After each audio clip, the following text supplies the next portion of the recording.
이스라엘아 내 하나님 여호와께로 돌아오라. 돌아오라 그렇습니다. 새로 삶을 살 수 있는 길은 하나님께 돌아오는 길밖에 없다는 거죠. 왜 돌아와야 되느냐? 내가 불의함으로 말미암아 엎드러졌느니라. 불의함으로 엎드러졌다. 바닥까지 내려갔다는 거죠. 망했다는 거죠. 근데 돌아오면은 산다. 그 뜻입니다. 돌아오면은 산다. 하나님께 돌아오는 것이 당신의 인생의 문제를 해결하는 길이다. 그런 뜻입니다. 그래서 2절에 말씀을 가지고 하나님께 돌아와라. 그렇습니다. 돌아올 때 그냥 돌아오는 것이 아니라 말씀을 가지고 돌아와라. 말씀을 가지고 돌아와라. 하나님의 말씀을 가지고 돌아오라. 하나님의 말씀을 들으며 돌아오라. 너의 어떤 감정적인 의지를 가지고 돌아오는 게 아니라 말씀에 의해서 돌아와라.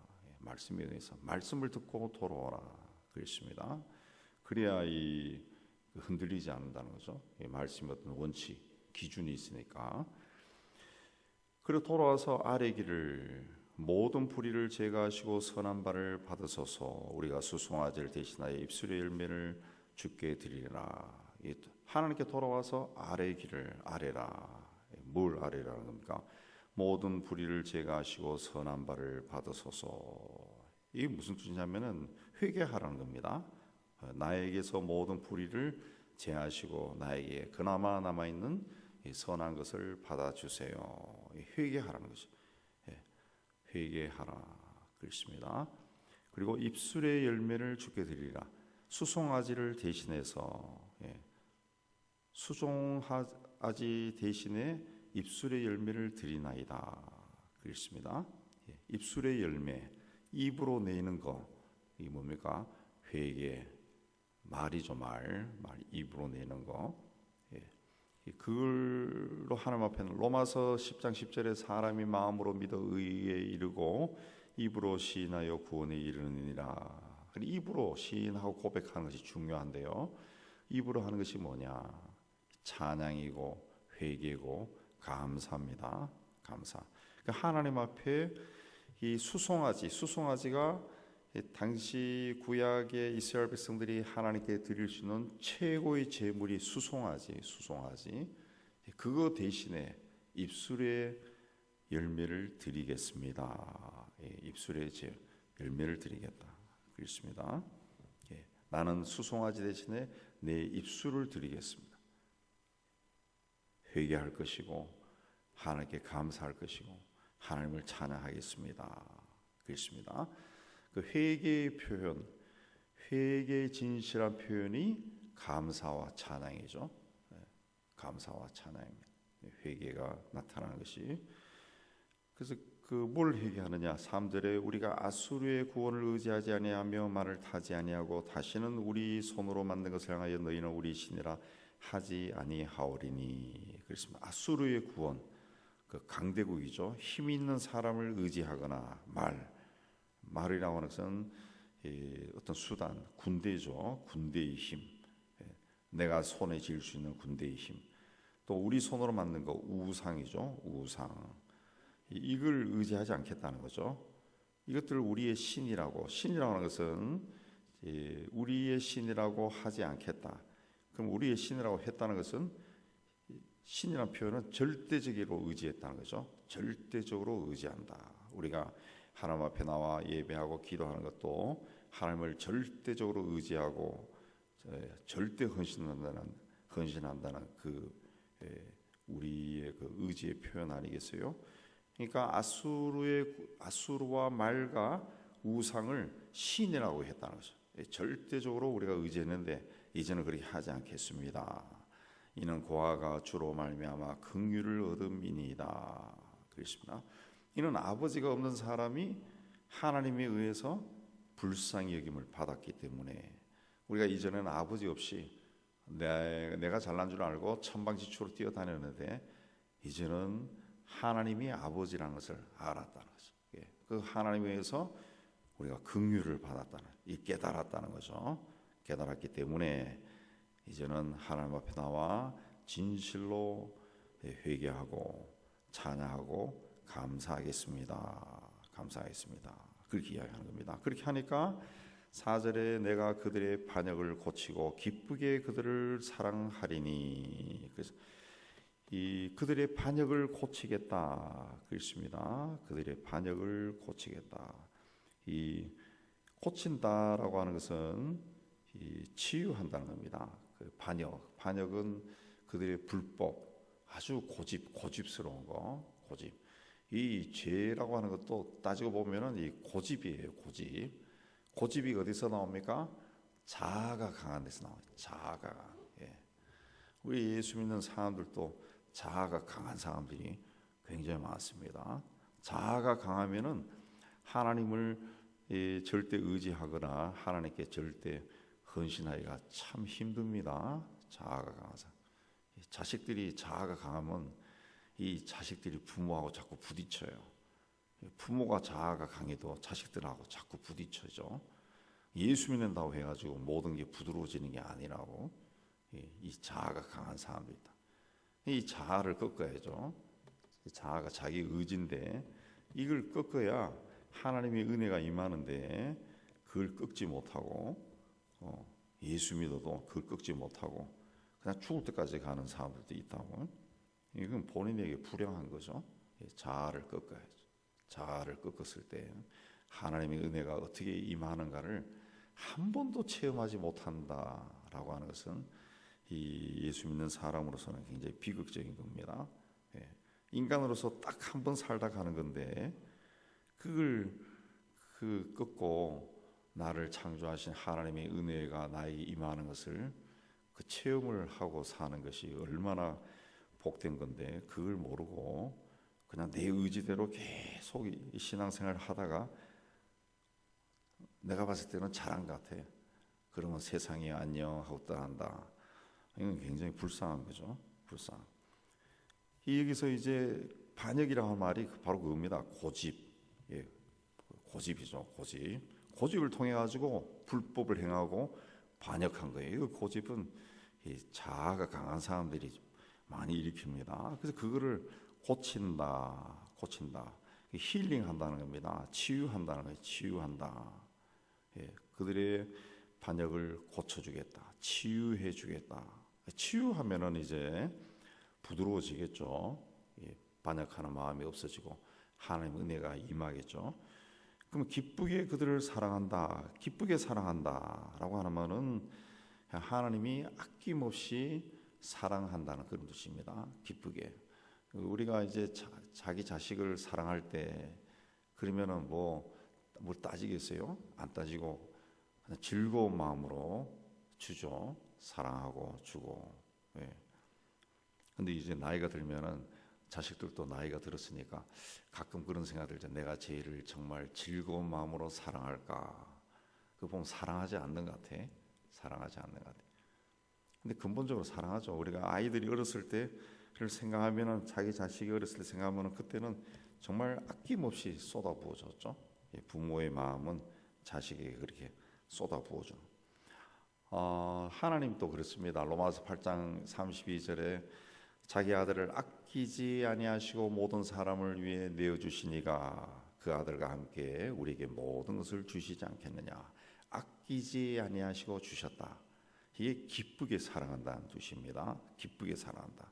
그냥 사랑한다는 것이 아니라 기쁜 마음으로 사랑한다. 기쁜 마음으로.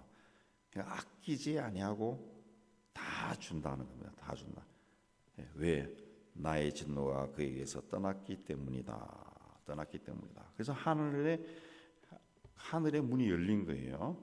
하나님의 진노가 나에게서 떠나면은 하늘의 문이 열리고 하나님이 나를 고치고 치유하고 하나님이 나를 기쁘게 사랑하는 그런 역사가 일어나기 시작. 기쁘게 역사가 일어난다. 그러니까 아직도 나의 고집스러운 자아가 꺾이지 않은 사람들은 이 오늘 말씀을 기억하고 말씀으로 가지고 하나님 앞에 회개하고 나가야죠. 그러면 하나님의 치유가 임하고 하나님의 기쁜 사랑이 임하고 하늘 문이 열린다는 거죠. 하늘 문이 열리면 어떻게 하느냐? 5절에 내가 이스라엘에게 이슬과 같으리니. 그 이슬이라고 하는 것은 소리 없이 내리는 거예요. 조용하게 은밀하게 내리는 게 이슬입니다. 이슬은 내리는지를 몰라요. 내리는 줄 몰라요. 근데 내리거든요. 하나님의 은혜가 이렇게 임한다는 거죠. 하나님의 은혜는 이렇게 임하는 것이 뭐 내가 다 할 수 있을 정도로 임하는 것이 아닙니다. 뭐 천둥 치고 번개가 치고 소나기가 쫙쫙 내리듯이 하나님의 은혜가 나에게 막 내리고 그런 거 없다는 거예요. 그게 아니라는 거죠. 이슬처럼 내리는 게 하나님의 은혜. 그래서 이 영성이 깊은 사람, 영적으로 눈이 떠진 사람, 고린도서에 나온 것처럼 분별력이 있는 사람들은 하나님의 은혜가 이슬처럼 나에게 내리는 것을 느낄 수가 있죠. 느낄 수가 있죠. 하나님을 늘 생각하고 동행하는 사람들은 하나님의 은혜가 이슬처럼 내리는 것을 느낄 수가 있는데, 그렇지 않으면은 예수 믿고 몇십 년 돼도 느끼지 못합니다. 왜? 소리 없이 은밀하게 내리기 때문에 몰라요. 모릅니다. 그냥 소나기 내리는 것만 하나님의 은혜라고 생각하는 거죠. 그 이슬로 인해 가지고 이스라엘 같은 나라는 비가 많이 강수량이 적은 나라인데, 그런 나라에도 풀이 자라고 나무가 자라고 하는 이유는 그 이슬 때문에, 지중해에서 오는 바람과 사막의 더운 바람이 부딪히면서 이슬이 내리기 때문에 그런 거죠. 그래서 나무가 자라고 또 육축이 생존할 수가 있습니다. 그런데 이슬이 생명의 원천이죠. 그래서 성경에는 하늘의 보물이다 그랬습니다. 우리 인생에도 밤이 있습니다. 어둠의 시절이 있습니다. 환난을 만나고 또 힘들고 어려운 일을 만나고 시험을 당하고 또 슬픈 일을 당했을 때, 그런 때에도 하나님의 은혜가 이슬처럼 내린다는 것을 우리가 기억해야 됩니다. 그때는 하나님을 만날 때고 하나님이 우리 가까이 와 계실 때죠. 그때는 만나면 안 할 때 찾고 가까이 있을 때 부르라, 부르라 그랬습니다. 가까이 있을 때. 우리가 고난 당할 때는 하나님의 자녀를 아버지 되신 하나님이 그냥 내버려 두시지 아니하고 더 가까운 곳에 와 있다는 거죠. 그때는 부르라 그랬어요. 환난 날에 나를 부르라, 내가 너를 건지리니 그랬습니다. 우리가 약할 때 하나님을 찾습니다. 그래서 하나님의 전능하심을 우리가 경험하게 되죠. 경험하게 돼. 그리고 힘을 얻게 됩니다. 자, 하나님의 은혜가 이슬처럼 내리게 되면은 그가 백합화 같이 피겠고, 백합화처럼 아주 순결하게 아름답게 피어가 레바논 백향목 같이 뿌리가 박힐 것이고 견고하고, 그의 향기는 레바논 백향목 같은 향기가 막 나고, 가지가 퍼지는 것처럼 그의 가지는 퍼지며 아름다움은 감람나무처럼 될 것이고, 감람나무처럼 아름답고, 올리브 풍요롭다. 감람나무가 풍요롭고 아름답고. 우리가 예전에 가난하던 시절은 이 올리브가 뭔지도 전혀 몰랐어요. 근데 조금 살만해지니까 올리브 기름도 나오고, 또 올리브라고 하는 것도 처음에 먹어보고 그러죠. 올리브도 처음 먹었을 때는 뭐 세상에 이런 게 있나 할 정도로, 저도 뭐 샐러드나 아니면 뭐 그런 올리브 있으면 골라놓고 먹었다고. 근데 자꾸 먹으니까 맛있더라고요. 맛있고, 사람이 참 마음이 익숙하지 않은 거는 다 버리는 거예요. 버리고. 근데 점점 익숙해지니까 맛있다고요. 이 아랍이나 유럽에서는 이 올리브가 풍요로움의 상징이죠. 축복의 상징. 올리브. 풍성함의 상징입니다. 풍성함의. 그러니까 하나님 앞에 말씀으로 돌아오면 하나님이 이슬 같은 은혜를 주신다는 거죠. 그래서 7절에 곡식같이 풍성할 것이고 포도나무같이 꽃이 필 것이고 향기는 레바논 백향목 같을 것이다. 하나님의 축복이 풍성하게 임한다는 거죠. 예수께서도 내가 온 것은 양으로 생명을 얻게 하고 풍성히 얻게 하려는 것이다. 예수님과 우리와의 관계를 포도나무와 가지로 설명했습니다. 가지가 나무에 꼭 붙어 있으면은 풍성한 열매를 맺을 것이다. 그렇습니다. 하나님 앞에 돌아와서 하나님을 절대적으로 의지하게 되면은 하나님이 그렇게 풍성한 은혜를 주신다는 것이. 하나님의 은혜가 풍성한 은혜를 주시는데 그 은혜가 어떻게 임했는지 모를 정도로 이슬처럼 은밀하게 임한다는 거예요. 임한다는 거지. 이슬처럼 임하는 하나님의 은혜가 더 은혜롭고 멋지지 않겠어요? 뭐 소나기처럼 막 우랑탕탕해서 막 오는 것보다 그냥 이슬처럼 스며드는 은혜, 그게 훨씬 좋죠. 그렇죠. 예.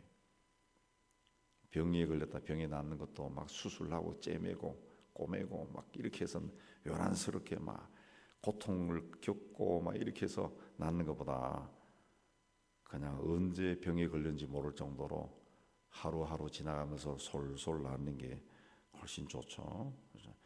그래서 에브라임이 내가 다시 우상과 무슨 상관이 있으려 할지라, 에브라임이 하나님 은혜를 체험했다는 거죠. 그래서 내가 우상과 무슨 상관이 있으려, 뭐 그런 거 묻지 마. 그렇게 된다는 거죠.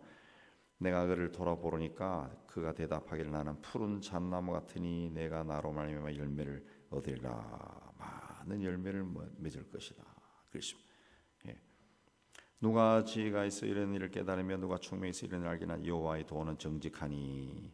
정직하다는 것은 말씀하신 대로 반드시 이루어진다는 겁니다. 의인은 그 길로 다니거니와 그러나 죄인은 그 길에 걸려 넘어지리라. 왜? 반역한다는 거지. 그 길을 들어와서도 에이 뭐 이건 아니야 하고 나간다는 거예요. 죄인은.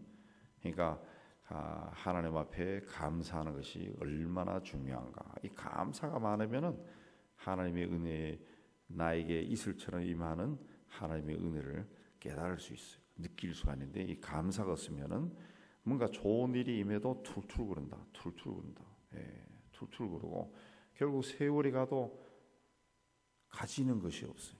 가지는 것이 없어요. 항상 툴툴이야. 어떤 사람은 그것만 줘도 굉장히 감격하는데 그냥 있어도 그냥 툴툴거려, 툴툴거려. 예, 그런 일이 있다는 거죠. 그러니까 하나님께로 돌아와라. 돌아간다고 하는 것은 자기가 어떤 처지에 있는 것을 깨닫는다는 겁니다. 깨닫는데 그 깨달음이 어떻게 오느냐? 어느 날 천둥 번개치면서 오는 것이 아니라 말씀으로 깨닫는다. 그래서 말씀을 가지고 돌아와라. 그래서 우리가 성경을 읽어야 되는 겁니다. 성경을 읽어야. 설교 많이 듣는 거는 그 조금은 도움이 되겠지만은 큰 도움은 안 됩니다. 저도 설교자지만은 설교는 그 설교자의 주관적인 생각이 많이 들어가 있기 때문에 그 성경 말씀 그대로 단어 설명하고 이런 거는 괜찮지만은 이 사설이 많은 그 설교도 굉장히 많아요. 본인이 성경을 읽는 것이 제일 좋습니다. 성경을 자기가 읽으면서 자기가 하나님으로부터 말씀을 듣고 이게 중요한 거죠. 이게 중요한. 말씀을 들어야 하나님 앞에 바르게 설 수 있어. 돌아갈 수가 있고 하나님의 은혜가 나에게도 하나님의 은혜가 임하는구나. 이걸 깨닫는 것은 이 성경 말씀을 읽으면서 깨닫는 거지 설교 들으면서 듣는 게 아니에요. 여러분도 경험하고 나도 많이 경험했지만은 뭐 부흥회나 이런 거 하면은 은혜 받았어요. 그런 은혜 받았다는 게 부흥사 와서 신나게 웃기면 다 은혜 받았다는 게 그 은혜가 아니죠. 은혜는 하나님의 은혜는 성경 말씀을 통해 옵니다. 그냥 말씀을 많이 읽으시고 거기서 그 말씀을 통해서 하나님의 은혜가 이슬처럼 임하는 복을 누리신 여러분 되시기를 주의 이름으로 축복합니다.